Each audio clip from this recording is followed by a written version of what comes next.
የኢትዮጵያና የዩናይትድ ኪንግደም ከፍተኛ ባለስልጣናት የሁለትዮሽ ግንኙነትን ለማጠናከር ተወያዩ።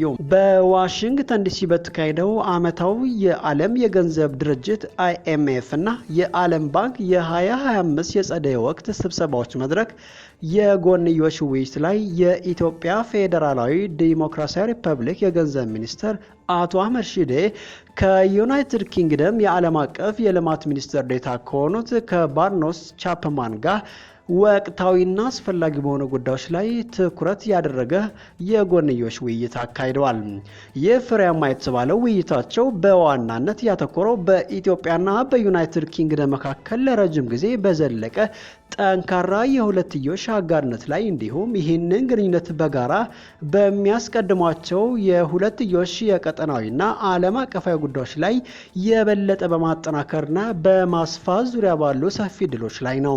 በውይይቱ ወቅት ሚኒስትሩ አቶ አህመድ ሺዴ ኢትዮጵያ በአሁኑ ወቅት እያጋጠሟት ያሉ ዓለም አቀፋዊ የኢኮኖሚ ፈተናዎች ቢኖሩም የኢትዮጵያ መንግስት በጀመራቸው የሁለንተናዊ የኢኮኖሚ ሪፎርሞች እያስመዘገበ ያለውን ተጨባጭ ስኬትና አበራታች ውጤት እንዲሁም ሀገሪቱ ያላትን ብሩህ የኢኮኖሚ ተስፋ በዝርዝር አስረድተዋል።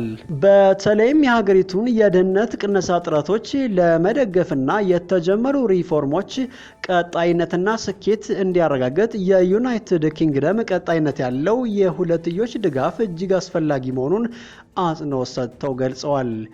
ባርኖስ ቻፕማን በበኩላቸው የኢትዮጵያ መንግስት የሪፎርም ጥረቶችና በተለይም የንግድና የኢንቨስትመንት ከባቢን ለማሻሻል እያሳየ ያለውን ጉልህ መሻሻል በማድነቅ አበራተዋል። ኢትዮጵያ በአፍሪካ ቀንድ ቀጠና መረጋጋትና ሰላም ለማስፈን የምታደርገውን ቀጣይነት ያለውና ወሳኝ ሚና እንደምትቀጥልበት አሳስቧል።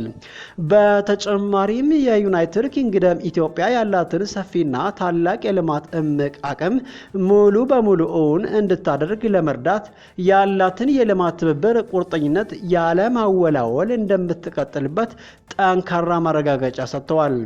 ውይይቱ ሲጠቃለል ሁለቱ ወገኖች የሁለትዮሽ ግንኙነታቸውን አሁን ካለበት የልማት ድጋፍ ተኮር አጋርነት አንድ ደረጃ ከፍ በማድረግ በኢንቨስትመንት መስኮች፣ በንግድ ልውውጥና በአጠቃላይ በኢኮኖሚ ትብብር ዘርፎች ላይ ትኩረት በማድረግ ግንኙነታቸውን የበለጠ ለማስፋትና የጋራ ስምምነት ላይ ደርሰዋል። አሁን ከውጭ ወደ ያዝናቸው ዜናዎች እናልፋለን። በተጓዳኝ ደግሞ በቅርቡ በሚገኘው የታጋቾች አደባባይ የታጋቾችን መመለስ የሚሹ ዜጎችና ቤተሰቦች የተለየ ሰልፍ አካሂደዋል።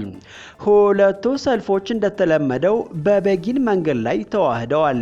ከሰልፉ አስቀድሞ በተሰጠ ጋዜጣዊ መግለጫ ላይ ልጇን ማታን በጋዛ ታግተው የሚገኘው ኢናቭ ዛንጋውከር መንግስት ከልቡ ከፈለገ ታጋቾችን ነገ ጧት ሊያስመልስ እንደሚችል በመግለጽ ወታደሮች ያለ ዓላማ ያለ መጨረሻና ከጦርነቱ በኋላ ስላለው ቀን ሳይታሰብ ለጦርነት እየተላኩ ነው በማለት ከሰዋል። አክለውም መላው ህዝብ እየታለለ ነው፣ ወታደራዊ ጫና ታጋቾችን ይመልሳል እየተባለ ነው፣ እውነታው ግን እየገደላቸው ነው ብለዋል። የኒሚሮር ኮከን አባት ይሁዳ ኮከን ደግሞ ነታንያሁ የታጋቾችን መመለስ እጅ መስጠት ብሎ መጥራቱን በገዛ ህዝቡ ላይ እንደተፈጸመ ወንጀል ቆጥረውታል። ሚኒስተሩ ስልጣን ላይ ለመቆየት ጊዜ እየገዛ እንደሆነና ታጋቾች በቼዝ ቦርዱ ላይ እንደ መጫወቻ እያደረጋቸው እንደሆነ ወቅሰዋል። በቀድሞ ታጋች ሜራቭታል ሁለቱም ታጋቾች በአንድ ጊዜ እንዲመለሱ የተማጽኖ ጥሪ ቀርቧል። በታጋችነት በነበረችበት ወቅት የሀገር ደህንነት ሚኒስትር ኢታማር ቤን ግቪር እሷን ነጻ ያወጣውን ስምምነት እንደማይደግፉ ስትሰማ የተሰማትን አስከፊ ተስፋ መቁረጥ አስታውሳለች።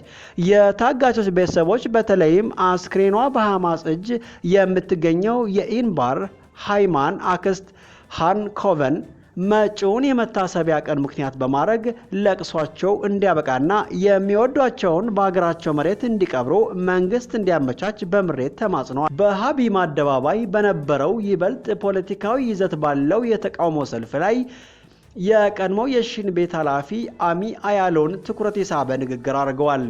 የአሁኑ የሺን ቤት ኃላፊ ሮነን የአሁኑ የሽን ቤት ኃላፊ ሮነን ባር ለከፍተኛው ፍርድ ቤት ባቀረበው መግለጫ ላይ ኔታንያሁ ተቃውሞ ለማሰማት የሚፈልጉ ዜጎችን ለመሰለል የደህንነት ኤጀንሲውን ሊጠቀምበት መሞከሩን መግለጹን በመጥቀስ ይህ በእስራኤል የአይሁድ ዲሞክራሲ ማንነት ትግል ውስጥ ወሳኝ ክስተት መሆኑን ተናግሯል።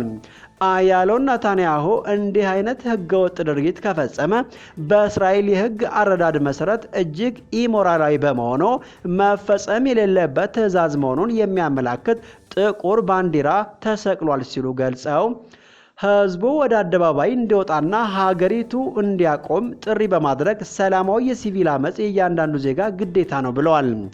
የቀድሞ የአይዲኤፍ አዛዥ ዳን ሃሉትዝ በበኩላቸው ጦርነቱ እየቀጠለ ያለው በኔታንያሁ ኮላቪዥን አጋሮች ሃይማኖታዊ ሚስጥራዊ ወሲባዊ ቅዠቶች እንጂ ከብሔራዊ ደህንነት ጋር በተገናኘ እንዳልሆነና ጦርነቱ አላስፈላጊ መሆኑን በመግለጽ በሙስና ወንጀል እየተከሰሰ የሚገኘውን ኔታንያሁን ለእስራኤል ግልጽ ወቅታዊና አፋጣኝ አደጋ ሲሉ ከሰውታል።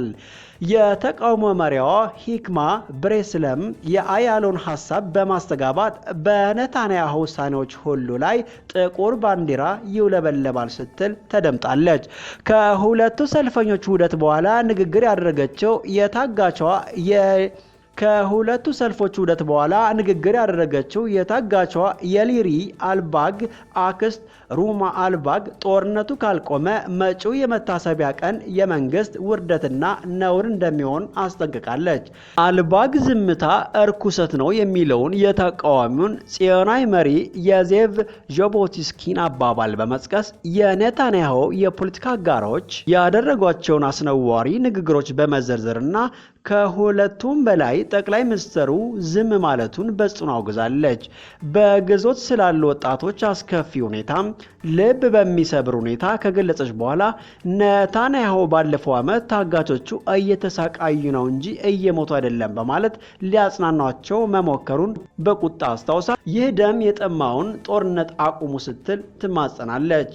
ይህ ሁሉ በሚሆንበት መሃል አንድ የቀኝ ክንፍ የታጋቾች ቤተሰብ ቡድንና ኔታንያሁ ራሱ የተቃዋሚዎች የኔታንያሁን ጭምብል መሬት ላይ ከበው መሃል ደም የመሰለ ፋሻ ያደረገ ሰው በማስቀመጥ ያሳዩትን ትዕይንት ለግድያ ማነሳሳትና እብደት ሲሉ ያወገዙ ሲሆን ይህ ድርጊት ተቃዋሚዎቹ መንግስትን ለመጣል ሲሉ ታጋቾችን መስዋዕት ያደረገ መሆኑን ያሳያል ብለዋል።